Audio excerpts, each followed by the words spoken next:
नमस्कार मित्रांनो, पुन्हा कर्तव्य आहे या मालिकेच्या बाद आज आपल्याला असं बघायला मिळतं की वसुंधरा आता संतापाने निघाली असते विशाखाला भेटण्यासाठी आणि ती बॅग घेऊन घराबाहेर जात असते. अवनी तिला आवाज देत असते पण ती ऐकतच नसते, कारण तिला तातडीने विशाखाला भेटायला जायचं असतं. अवनी म्हणते, हिला काय झालं, ही कुठे निघून गेली अशी. ती म्हणते, जाऊ दे, मला ना स्वयंपाकाची तयारी करायची. आता विशाखाच्या घरी वसुंधरा आलेली असते आणि ती खूप रागात असते. विशाखा इशाराने सगळ्यांना सांगते की इथून निघून जा आणि सगळेजण तिथून निघून जातात. आता वसुंधरा विशाखाला खूप काय काय ते सुनावत असते आणि विशाखा भालेकर हे तेच दागिने आहेत ना जे दागिने चोरीला गेले, असा आळा तुम्ही माझ्यावर घेतला आणि भर मांडवात माझ्यावर, माझ्या आई बाबांवर नको नको ते आरोप केले आणि आमची झडती घ्यायला लावली.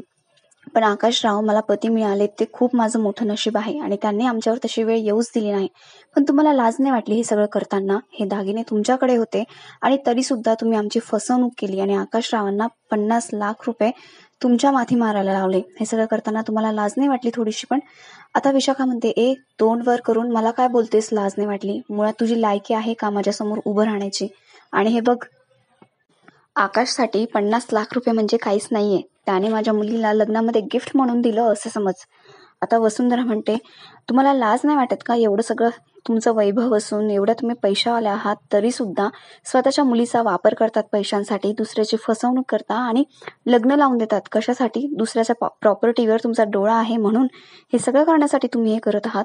पण आता तुमचा हा खेळ जास्त दिवस टिकणार नाही. मी आत्ताच्या आत्ता जाऊन घरच्यांना सगळं काही खरं ते सांगणार आहे आणि तुमचा हा चेहरा सगळ्यांसमोर लवकरात लवकर येईल. आता विशाखा हसायला लागते आणि म्हणते, कोण आणणार माझा खरा चेहरा सगळ्यांसमोर? तू आणणार आहेस. पण तू हे विसरलीस का? तुझ्यासाठी भरपूर काही आहे माझ्याकडे, तुझ्या फॅमिलीला सांगण्यासाठी, आकाशला सांगण्यासाठी.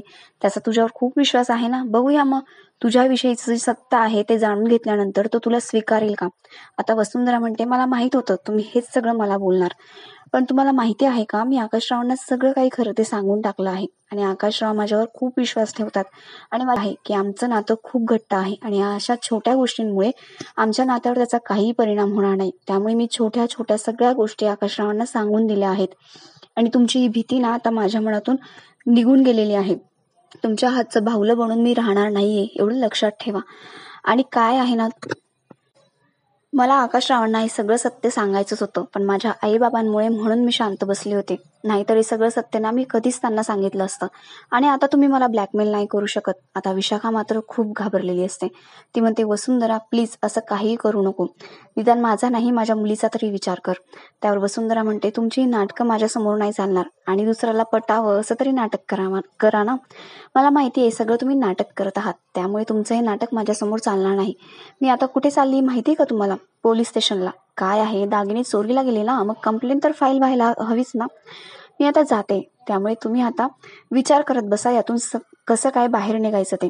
विशाखा आता खूप घाबरलेली असते आणि ती वसुंधरेला अडवण्याचा प्रयत्न करते, पण वसुंधरा अजिबात ऐकून घेत नाही. ती म्हणते, तुमच्या मुलीचं आयुष्य तुम्ही स्वतः बर्बाद केलं आहे, त्याला मी काही नाही करू शकत.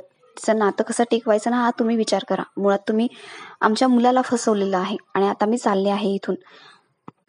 विशाखा आता वसुंधरेच्या कानाखाली लगावायला जाते, पण वसुंधरा तिचा हात पकडते आणि तिला ढकलून देते सोफ्यावरती.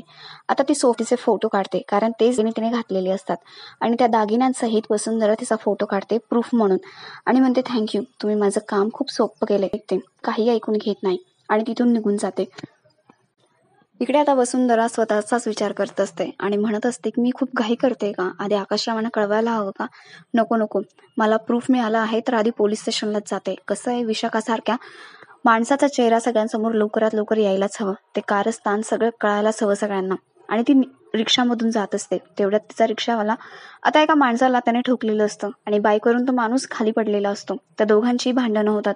विशाखा त्या दोघांचंही भांडण सॉल्व्ह करत असते आणि म्हणत असते, ओ दादा, आम्हाला उशीर होतोय, चला पटकन. आणि तिची पर्स तिने रिक्षामध्येच ठेवलेली असते. विशाखाने एक माणूस तिच्या मागे पाठवलेला असतो. तो माणूस आता ती पर्स घेतो आणि त्यातला फोन काढतो आणि आपल्या खिशात ठेवतो आणि ती पर्स परत जागेवर ठेवतो आणि तो विशाखाकडे वसुंधरेचा फोन घेऊन येत असतो. आता विशाखा तिच्या मुलाला विचारत असते, कधी येणार आहे तो माणूस आणि त्याने आपलं काम केलं असेल ना.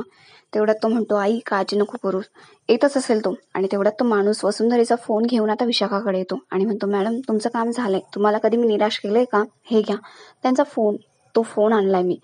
आता विशाखा फोन हातात घेते आणि ती खूपच खुश होते आणि म्हणते, वसुंधरा, तू माझा खेळ संपवायला निघाली होतीस का? खेळ तर आता सुरू झालाय, तू बघच मी आता काय करते ते. इकडे आता वसुंधरा पोलिसांकडे गेलेली असते. पोलिसांना घेऊन ती आता विशाखाच्या घरी आलेली असते आणि म्हणते, साहेब, इथे आहेत ती सगळी माणसं आणि त्या बाईनी ना दागिने घालून ठेवलेले आहेत, ते चोरीला गेले होते ते सगळे. त्यांना लवकरात लवकर तुम्ही अरेस्ट करा. आता साहेब बघतात बघतात तर त्यांच्या घराला लॉक लावलेलं असतं आणि ते म्हणतात, काय आहे? कुठे गेलेत सगळे? आणि मॅडम, तुम्ही आमचा वेळ का वाया घालवताय? त्यावर वसुंधरा म्हणते, अहो ते सगळे इथेच होते, मी इथेच आले होते. आणि तुमचा माझ्यावर विश्वास नाहीये का? माझ्यावर प्लीज विश्वास ठेवा, मी जे काय बोलते ना ते खरं आहे. ते दागिने चोरीला गेलेले नव्हतेच मुळात, ते दागिने त्यांच्याकडेच होते आणि आपण चौकशी करूया ना, बघूया. आणि घरात त्यांचा गणपती सुद्धा बसलेला आहे, त्यामुळे ते इथून जाणं शक्यच नाहीये. आता पोलीस म्हणतात, हे बघा मॅडम, ते इथेच होते तर मग गेले कुठे? आणि इथे वॉचमन पण नाहीये, ए बघ रे वॉचमन आहे का? त्यांच्या माणसाला ते वॉचमनला शोधायला लावतात आणि आता वॉचमन आलेला असतो. पोलीस म्हणतात, काय रे, कुठे गेले आता मॅडम आणि कुठे आहेत बाकीचे सगळे? आता वॉचमन म्हणतो की मॅडमांच्या मुलीचं लग्न होतं, त्यामुळे 2-3 दिवसापासून ते घराबाहेरच आहेत आणि घरी आलेलेच नाहीये. वसुंधरा म्हणते, ओ तुम्ही खोटं का बोलतायत? सगळे आता इथे घरी होते 1 तासापूर्वी. आता पोलीस म्हणतात, हे बघा मॅडम, तुम्ही खोटं बोलताय, आम्हाला नाही वाटत आहे तुम्ही खरं बोलताय ते. हा वॉचमन कशाला खोटं बोलेल ना? आणि तुमच्याकडे दुसरा काय पुरावा आहे? कशाच्या बेसिसवर आम्ही त्यांना अरेस्ट करायचं? हे बघा, त्या विशाखा आहेत, विशाखा मॅडम. विशाखा भालेकरांचं नाव घेण्यापूर्वी ना विचार करा. आणि तुमच्याकडे काय पुरावा आहे? वसुंधरा म्हणते, हो माझ्याकडे आहे ना, फोन आहे, मी त्यांचे फोटो क्लिक केले आहेत, ते दागिने घातलेले फोटो होता त्यांचा माझ्याकडे, मी तुम्हाला दाखवते. आता वसुंधरा आपला फोन चेक करायला लागते, पण तिला आपला फोन सापडत नसतो, कारण विशाखाने पाठवलेला माणूस तो फोन घेऊन तिच्याकडे निघून गेलेला असतो. विशाखा आता खूप खुश झालेली असते. इकडे मात्र वसुंधरेला फोन सापडत नसतो, म्हणून ती टेन्शनमध्ये आलेली असते. ती म्हणते, माझा फोन नाही सापडत आहे, कुठे गेला काय माहिती. त्यावर आता पोलीस म्हणतात, मॅडम, तुमचा फोन सापडत नाहीये, विशाखा मॅडम इथे आम्हाला भेटत नाहीये, त्यामुळे आता आम्ही काय करायचं? आणि हे बघा, आता जाऊ देतोय, पण यापुढे असा काही कंप्लेंट करायची असेल ना तर 4दा विचार करा. आम्ही जातो इथून, तुम्हाला सोडू का घरी? त्यावर आता वसुंधरा म्हणते, नाही नाही, या तुम्ही. वसुंधरा आता खूप टेन्शनमध्ये आलेली असते. ती म्हणते, काय करू मी आता? माझ्याकडे आता काहीच पुरावा नाहीये, ही बाई एवढी पोहोचलेली असेल असं वाटत नव्हतं मला, आता काय करायचं मी? आणि ती रडायला लागते. ती म्हणते, आकाशराव, त्यांनाच हे सगळं जाऊन पटकन सांगितलं पाहिजे, तेच माझ्यावर विश्वास ठेवतील. इकडे आकाश त्याचा फोन शोधत असतो, तर घरी आलेला असतो आणि फोन शोधत असतो.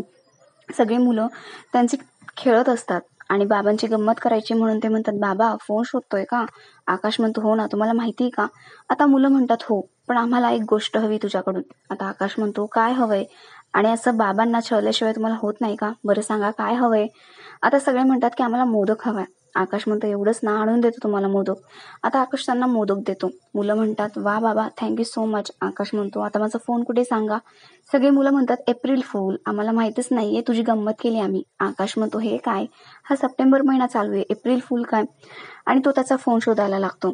आता अवनी म्हणते, भाऊजी, काय काय झालं? त्यावर आकाश म्हणतो, वहिनी, माझा फोन पाहिला का? आता अवनी म्हणते, तो काय? बाप्पाच्या इथे आहे तुमचा फोन. आकाश त्याचा फोन घेतो आणि तो फोन चेक करायला लागतो. अवनी म्हणते, अहो भाऊजी, तुमचा फोन खूप महत्वाचा आहे, महत्वाचे कॉल्स येत असतील, त्यामुळे जपून ठेवत जा. आणि कोणाचा आलाय का फोन महत्वाचा? आकाश म्हणतो, हो, महत्वाचंच काय मेसेजेस आलेत. तो वसुंधरेचे मेसेजेस बघत असतो आणि ते बघता बघता तो आता त्याच्या रूमकडे जात असतो आणि फोन सुद्धा चेक करत असतो.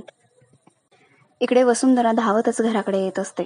तिच्या आधीच विशाखा तिच्या नवऱ्याला आणि मुलाला घेऊन त्यांच्या घरी आलेली असते आणि वसुंधरा आता आकाशला आवाज देत असते. सगळे जमलेले असतात. वसुंधरा म्हणते, आकाशराव, चला ना पटकन, मला तुम्हाला काहीतरी महत्वाचं सांगायचंय. तेवढ्यात तिच्या मागून विशाखा येते आणि विशाखा म्हणते, वसुंधरा, अगं तुला केव्हाचं शोधतोय आम्ही, केव्हाचं आलोय इथे आणि तुझीच वाट बघत होतो. आता जयश्री सुद्धा वसुंधरेवर रागवलेली असते आणि म्हणत असते, काय ग वसुंधरा, आत्ता वेळ मिळाला का घरासाठी? आणि घराबाहेर जाते तर सांगून जाता येत नाही का तुला? माधव आता तिच्यावर ओरडतो. जयश्री म्हणते, अहो बघा ना, हिला सांगून नाही जाता येत का कुठे चालली ते? वसुंधरा म्हणते, आई, मला माफ करा, मी माझ्या मैत्रिणीकडे गेले होते, गणपती आहे ना त्यासाठी गेले होते. वसुंधरा म्हणते, आकाशराव, मला तुम्हाला काहीतरी महत्वाचं सांगायचंय, चला ना पटकन. आकाश म्हणतो, हो हो, मी ऐकणार आहे तुमचं सगळं, पण आधी आपण आरती घेऊया का? आता अखिल म्हणतो, आई, आता तरी दादाला आरती करू दे ग, आधी आम्ही केली ना आरती, आता त्याला करू दे. आता आकाश आणि वसुंधरा आरती करायला लागतात. तिच्याकडे विशाखा आणि तनया दोघी जण रागाने बघत असतात. वसुंधरेचे डोळे भरून आलेले असतात. ती बाप्पाला प्रार्थना करत असते आणि शक्ती दे असं म्हणत असते. आता आरती वगैरे सगळं काही होतं. वसुंधरा आकाशला पटकन तिथून घेऊन जाते आणि तिला आकाशला सगळं काही सांगायचं असतं. वसुंधरा म्हणते, आकाशराव, मी तुम्हाला जी व्हॉइस नोट पाठवली होती ती तुम्ही ऐकली का? आकाश म्हणतो, नाही. एवढंच का? आता वसुंधरा म्हणते, नाही. म्हणजे ते तुम्ही ऐकलंच नाही तर? आकाश म्हणतो, नाही ऐकलंय. पण मला ह्या गोष्टीचं खूप वाईट वाटतं. मी तुमच्यावर कधी ओरडलंय का? तुम्हाला जे काही मला सांगायचं असेल ना ते सांगत जा. अगदी मन मोकळं करत जा माझ्याजवळ. काही लपवत नका जाऊ. तुम्ही जेव्हा माझ्यापासून काही लपवतात ना तेव्हा मला थोडं वाईट वाटतं आणि राग पण येतो. वसुंधरा म्हणते, मग आता काय वाटतंय? आता आकाश वसुंधरेकडे खूप रागाने बघत असतो आणि आपला आजचा हा भाग इथेच संपतो.